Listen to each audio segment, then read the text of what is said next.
Assalamualaikum warahmatullahi wabarakatuh. Perkenalkan, saya Risalah Valentina Yoga Ananda, NIM 210002079.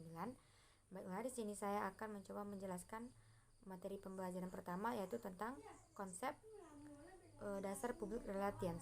Konsep public relations sangat dekat dengan kehidupan sosial. Antara public relations dan perusahaan mempunyai irisan yang sama, yaitu terkait citra dan reputasi. Sekarang kita masuk ke dalam pembahasan public relations dan humas. Hubungan masyarakat atau humas merupakan terjemahan bebas dari public relations. Kata publik yang diartikan sebagai masyarakat. Makna publik dalam istilah tersebut tentu berbeda-beda, yakni heterogen dan tidak terkait satu sama lain. Sementara itu, makna publik dalam kata public relations mempunyai makna homogen dan lebih spesifik. Public relations sendiri dapat diartikan sebagai bagian kelompok masyarakat yang memiliki minat, perhatian dan kepentingan yang sama terhadap suatu objek, institusi, organisasi atau lembaga tertentu. Keterkaitan antara institusi dengan yang terlibat dan mempunyai kepentingan tertentu, baik secara individual maupun kolektif, menjadi perhatian dalam public relations. Keterkaitan antara organisasi dengan publik dapat menyangkut hubungan kedekatan psikologis emosional, hubungan kedekatan tempat atau lokality, kepentingan ekonomi bisnis, dan sebagainya. Sementara itu, adapun kesalahan juga terkait pemahaman humas dan public relations. Istilah humas seolah-olah dominan kepada instansi pemerintah, sedangkan public relations dominan ke instansi swasta. Alasannya, humas dinilai tidak memiliki target audiens yang spesifik, serta alasannya masyarakat berkonotasi orang-orang yang tersebar, impersonal, heterogen, dan tidak semua terkait dengan kepentingan swasta. Istilah public relations dimaknai lebih fokus, yaitu terkait mempunyai kepentingan, minat, perhatian langsung atau tidak langsung dengan aktivitas sebuah organisasi. Perbedaan tersebut dicerminkan oleh asosiasi yang dilahirkannya. Misalnya, orang-orang public relations membentuk PRSI atau Perhimpunan Public Relations Indonesia untuk tingkat nasional. Untuk tingkat internasional terdapat Asosiasi International Public Relations Association atau IPRA.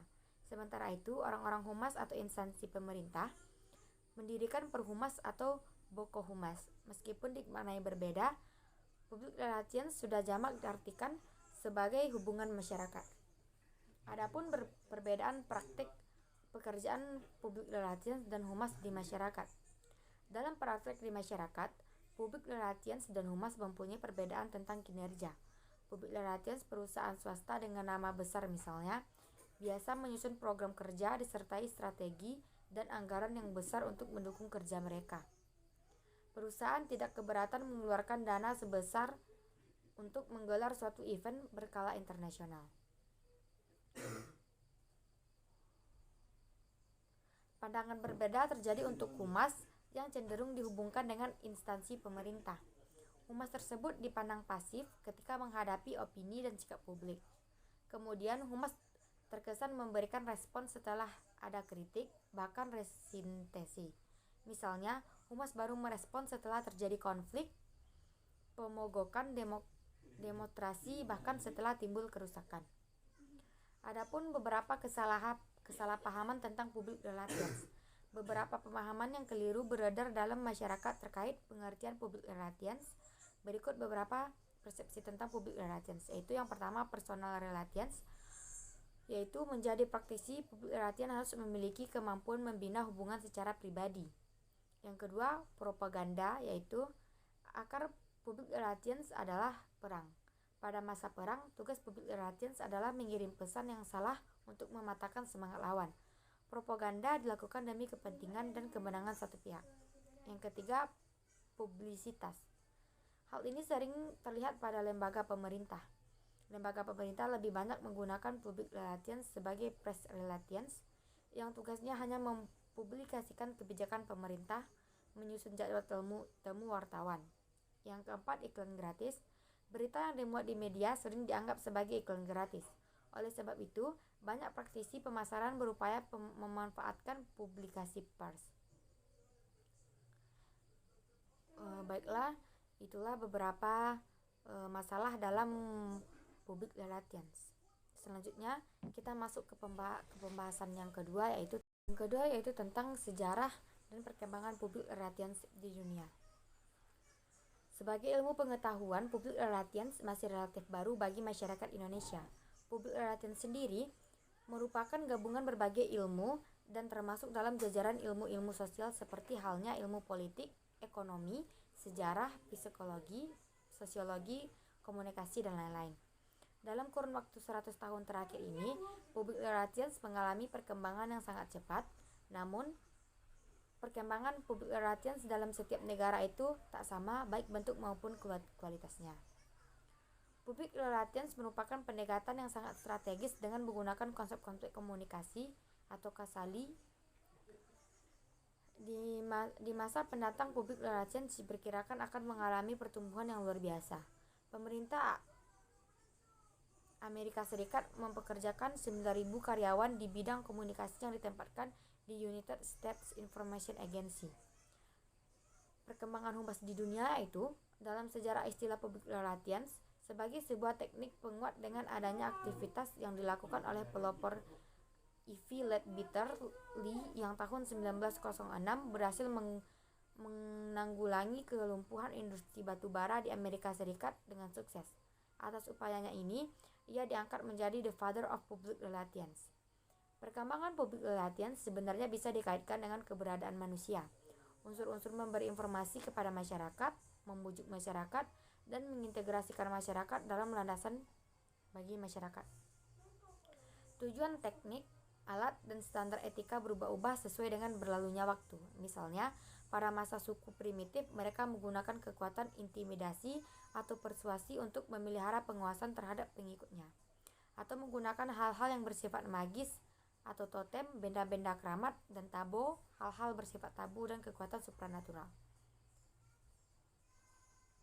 Dasar-dasar fungsi humas ditemukan dalam Revolusi Amerika ketika ada gerakan yang direncanakan dan dilaksanakan. Pada dasarnya, masing-masing periode perkembangan memiliki perbedaan dalam strategi, mempengaruhi publik, menciptakan opini publik demi perkembangan organisasinya. Itulah sejarah dan perkembangan public relations di dunia. Selanjutnya kita masuk ke pembahasan yang ketiga, yaitu tentang latar belakang timbulnya public relations. Adapun latar belakang timbulnya public relations yaitu karena yang pertama, konsep-konsep public relations melalui latar belakang perkembangannya. Konsep tradisional dan suatu bisnis. Yang pertama tertutup, yang kedua terbatas, dan yang ketiga eksternal.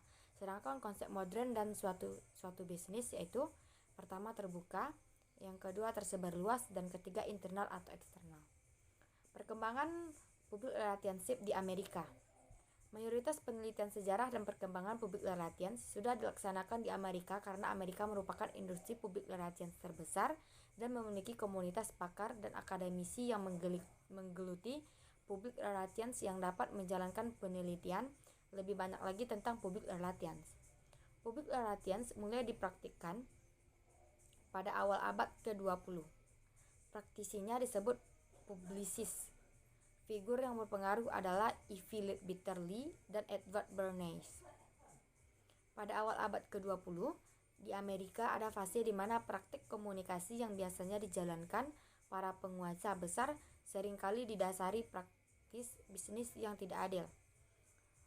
Fase ini dinamakan the public bidnet, yaitu istilah tersebut menggambarkan kekurang perhatian dan ketertarikan mereka dalam berkomunikasi dengan publik.